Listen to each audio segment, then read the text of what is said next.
Qué interesante, ¿eh? Nos parece súper interesante. Gracias, Ben. Bueno, pues ahora María del Pilar. Bueno, básicamente yo creo que por empezar, más que nada, yo creo que voy a recoger un poco los pensamientos, las discusiones que tienen que ver con el sector en este sentido, con el mercado laboral relacionado con la economía colaborativa, con la economía compartida, en esta, digamos, dualidad, ambivalencia que todavía no tenemos en cuanto, tampoco desde el nivel conceptual, que no hemos llegado todavía a discutirlo en profundidad. Han empezado por preguntar, o digamos que la sesión también parte, si efectivamente vamos a poder generar un modelo de economía colaborativa sostenible. Y como lo mencionaba Ana, claro, hay diferentes dimensiones dentro de la sostenibilidad. Efectivamente nos hemos centrado, pienso yo, y concentrado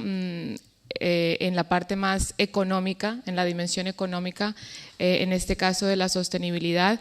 Y en ese sentido, efectivamente, en términos de empleabilidad, pues sí que está relacionado también con la dimensión económica, pero también está relacionado con una dimensión social y efectivamente tiene un impacto de una dimensión ambiental. Sin embargo, es decir, desde la experiencia por lo menos directa que he tenido, tanto como usuaria como investigadora, en este caso con el caso que presentaba ayer sobre los guías turísticos, hay diferentes aspectos que pienso que hay que poner sobre la mesa. Uno de ellos, por ejemplo, es que no podemos, si bien es cierto, Airbnb ha sido el caso más recurrente, tenemos que empezar un poco a disgregar y a descatalogar, que no podemos poner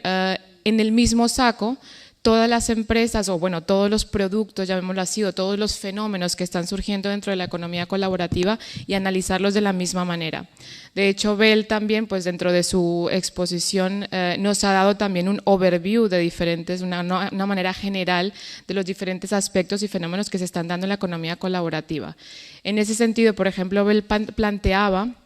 y era interesante ver el tema de compartir experiencias relacionadas también con la alimentación y tal. Es decir, surge, y es lo que hemos visto de manera recurrente, yo como consumidor o como ciudadano decido autoemplearme de cierta manera. Tendríamos entonces tal vez que entrar a redefinir el empleo en el contexto de una economía colaborativa. Y en ese sentido, si nosotros digamos que refinimos el concepto, por otro lado, digamos que también si yo planteo otro ejemplo que sería el de los guías turísticos, allí ellos son autoempleados, pero son autónomos de la misma manera. Y al ser autónomos, se plantean unos retos y es, por ejemplo, en la economía colaborativa, o bueno, en el caso especial de los guías turísticos, pues que como autónomos, ellos digamos que su trabajo no es estable, que de hecho lo planteábamos antes conversando con una de las compañeras que está aquí también en el público. El autónomo, y en este caso el guía especialmente, tiene que, además de dar una comisión a esta organización, que en algunos casos ellos no le quieren llamar empresa, pero le llaman organización, pero es igual, tienes que dar una comisión, pero a veces a lo mejor a lo largo de ese mes no trabajas con regularidad, pero sí que tienes unos gastos, es decir, tus ingresos no son regulares, pero siempre tus gastos y tus costos siempre serán fijos, con lo cual empezamos un poco a plantear qué calidad y qué perspectiva, en este caso qué calidad laboral en el marco de la economía colaborativa queremos entrar a plantearnos. Es decir, como lo mencionaba, todos los casos son diversos, la gama es amplia y en ese sentido hay que entrar a valorar cada una de esas especificidades, particularidades del mercado laboral a qué nos estamos enfrentando. ¿Cuáles son esos derechos? Es decir, una de las cosas también que planteaba Ana al iniciar, ¿no? O sea, cuando empezó a abrir el panel, era un poco, bueno, ¿qué pasa, por ejemplo, si este empleado o autoempleado que intenta entrar en los modelos de la economía colaborativa, y pongo nuevamente el caso del guía turístico, se enferma? Es decir, él tiene que pagarse efectivamente esos días como autónomo, no hay nadie que te pague, no hay empresa que responda, no tengo vacaciones, depende del número de recorridos que yo haga y asimismo será mi salario. Es decir, que hay una precariedad efectivamente en el fenómeno, digamos, que estamos viendo, no en todos, pero en ese caso en particular. Cuando yo soy, si bien es cierto, ya pasando otra vez al tema ya de los alojamientos, si bien es cierto, yo decido generar unos autoingresos, en ese sentido sería como, que era lo que mencionaba ayer el caso de Airbnb, también mencionaba, pues bueno, la gente quiere mejorar sus ingresos, que les va a permitir pagar, en algunos casos, supongo no en todos, va a permitir pagar el alquiler de ese piso en el que está viviendo. Pero claro, también nos enfrentamos a la especulación, también dependiendo de los casos. Y nos enfrentamos a la especulación es porque puede darse el caso que dentro de las plataformas de alojamiento también tengamos aquella persona que está alquilando no su primera residencia, sino su segunda, tercera, cuarta, o sea, inclusive un especulador del sector inmobiliario, ¿no? Es decir, nos enfrentamos, digamos, a diferentes matices dentro de la economía colaborativa y específicamente en el sector laboral, a enfrentar también qué es lo que se quiere, es decir, cómo catalogar también esa empleabilidad en el sector de la economía colaborativa. Por ejemplo, Joan de la Unión Europea ayer planteaba la economía colaborativa puede generar más empleo, sí, y supongo que efectivamente puede generar un autoempleo, pero ¿cuál es la calidad de ese autoempleo? ¿Hacia qué modelo, en este caso, de empleabilidad dentro de la economía colaborativa queremos llegar? Otro, digamos, de los temas que yo quería plantear el día de hoy es que nos estamos encontrando, y ayer lo mencionaba también un poco, lo mencionaba Dayan, lo mencionaba también yo, nos encontramos también no solo con un modelo híbrido, llamémoslo así dentro de la economía, sino también con una serie de ingresos híbridos. A nivel salarial y a nivel, digamos, de ingresos mensuales o anuales de mi persona como consumidor y también como proveedor de ese servicio. En cuanto a la seguridad, volvemos un poco y retomando las primeras ponencias o el primer panel que generó bastante debate, nos encontrábamos y nos enfrentábamos también al tema de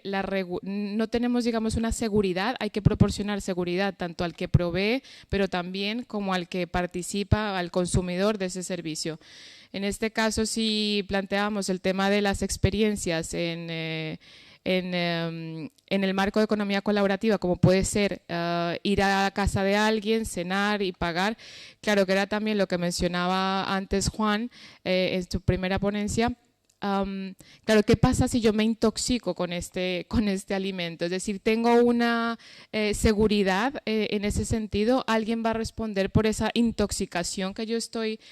recibiendo por haber pagado en este caso, porque al final normalmente hay un intercambio monetario, ya sea a través de las páginas, ya sea un seguro por reservar, ya sea el pago final al cliente. También encontramos otro matiz que es el tema de un poco de la economía sumergida, porque puede ser en el caso, por ejemplo, de los guías turísticos, el tema de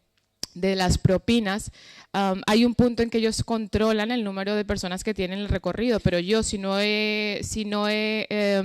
reservado en la página web y llego al recorrido, al final del recorrido, el guía no lo controla, pero sí al final va a tener esa propina, es decir, y ese dinero no está declarado, o sea, entramos también en un tema de fiscalidad, de legalidad, que tendría que entrar a discutirse dependiendo también del tipo de modelo dentro de lo que es